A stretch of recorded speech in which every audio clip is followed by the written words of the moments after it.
விடுதலை சிறுத்தைகள் வெளியில இந்த பக்கம் சாலைகளை போகும்போது வரும்பொழுது இவ்வளவு பெரிய இந்த கோட்டையை பார்த்திருக்கிறோம். அப்பொழுது இதனுடைய வரலாற்றை தெரிந்து கொண்டோம்.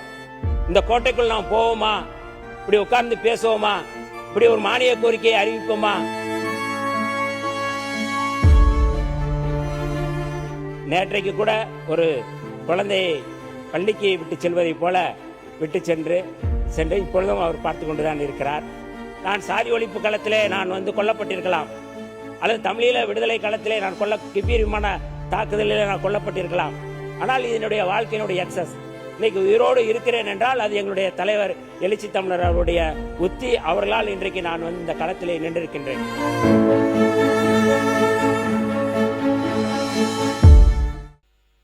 கடந்த காலங்களை நான் இந்த அவையிலே நினைத்து பார்க்கின்றேன்.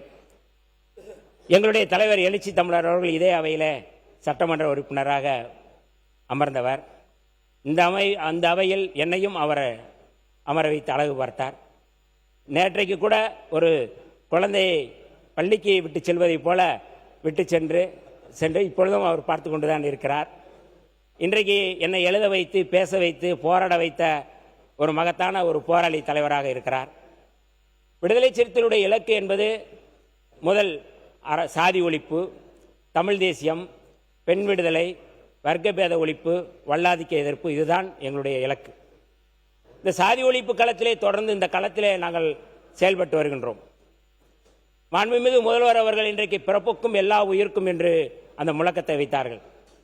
இந்த சாதி ஒழிப்பு களத்திலே எப்பொழுதும் விடுதலை சிறுத்தைகள் ஒரு சமூக நீதியின் அடிப்படையில், சமத்துவத்தின் அடிப்படையில் செயல்படக்கூடிய இயக்கம்.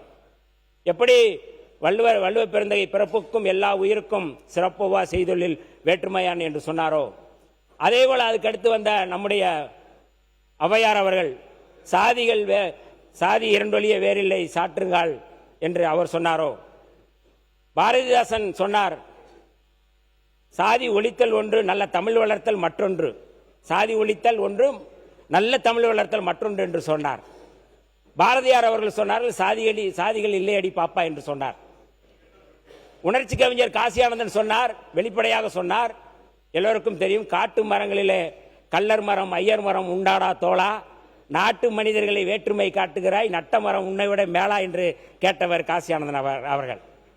அந்த வரிசையில் நம்முடைய சமத்துவ கலைஞர் முத்தமிழறிஞர் கலைஞர் அவர்கள் சதிக்கு கால் முளைத்தால் சாதி என்று சாதிக்கு எதிராக அவர் களமாடினார். சமத்துவத்துக்கு எதிரானது சனாதனம், அந்த சமத்துவத்தை உருவாக்க வேண்டிய தேவை நமக்கு இருக்கிறது. அந்த சனாதனத்தை வர்ணாசிரமத்தை கட்டமைப்பது இந்து மதம் என்று சொன்னவர் பேரறிஞர் அண்ணா அவர்கள். அவர்களுடைய வழியிலே எங்களுடைய தலைவர் எழுச்சி தமிழர் அவர்கள் சாதியத்தை வேறற்போம், தமிழ் தேசியத்தை வென்றெடுப்போம் என்று முழங்கினார்கள். அந்த வரிசையிலே சேரியில்லா ஊருக்குள்ள பிறக்க வேணும் பேரப்புள்ளை என்று சொன்ன கவிஞர் கபிலன் அவருடைய வரியிலே நம்முடைய மாண்புமிகு முதல்வர் அவர்கள் பாடிய பாடலையும் அதோடு சேர்த்து சொல்கின்றேன். சாதி ஒழிப்பு களத்திலே அந்த வரிசையில் தான் விடுதலை சிறுத்தைகள் கடந்த 10 ஆண்டுகளுக்கு மேலாக 99க்கு முன்பு வர இந்த களத்திலே தேர்தல் புறக்கணிப்பு பாதையில் செயல்பட்டோம். உங்களில் யாரும் யோக்கியன் இல்லை, எங்கள் ஓட்டு உங்களுக்கு இல்லை, இதுதான் எங்களுடைய முழக்கமாக இருந்தது. அந்த காலம் என்பது மிக மோசமான காலம். விடுதலை சிறுத்தைகள் இந்த மாதிரியான அவையில் உட்கார்ந்து பேசுவோமா என்று எங்களுக்கு தெரியாது. எங்களுடைய தலைவர்கள் அழைத்த போது நாங்கள் வந்தோம். நீங்கள் எம்எல்ஏ ஆக வேண்டும், எம்பி ஆக வேண்டும், அமைச்சராக வர வேண்டும் என்று நீங்கள் எங்களுடைய கட்சிக்கு வர வேண்டாம்.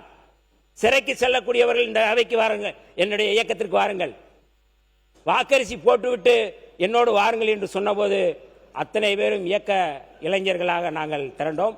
விடுதலை சிறுத்தைகள் விடுதலை புலிகளுடைய அந்த கொள்கையோடு சேர்ந்து தேர்தல் புறக்கணிப்பை தமிழ்நாட்டில் ஒரு புரட்சிகரமான அரசியலை முன்னெடுக்க வேண்டும் என்கிற அடிப்படையில் தான் எங்களுடைய தலைவர் அவர்கள் இந்த கட்டமைப்பு உருவாக்கினார்கள். 1999 தேர்தல் பாதைக்கு வந்தோம். நம்முடைய பேரவைத் தலைவர் அவர்களுக்கு தெரியும், அன்றைக்கு ஐயா மூப்பனார் அவர்கள் தான் விடுதலை சிறுத்தைகளை தேர்தல் பாதைக்கு அழைத்து வந்தார். அப்பொழுது ஐயா மூப்பனார் அவர்களோடு இருந்து விடுதலை சிறுத்தைகளை தேர்தல் பாதைக்கு அழைத்து வந்ததில் மிக முக்கியமானவர் மரியாதைக்குரிய பேரவைத் தலைவர் அவர்கள். இன்றைக்கு அவர் இருக்கிற அவையிலே நானும் அமர்ந்திருப்பது, அவர் என்னை வழிகாட்டியிருப்பது என்பது ஒரு வரலாற்று சிறப்பு மிக்க ஒரு செய்தியாக நான் பார்க்கின்றேன். இது சாதாரண செய்தி அல்ல. விடுதலை சிறுத்தைகள் வெளியிலே இந்த பக்கம் சாலைகளை போகும்போது வரும்பொழுது இவ்வளவு பெரிய இந்த கோட்டையை பார்த்திருக்கிறோம்.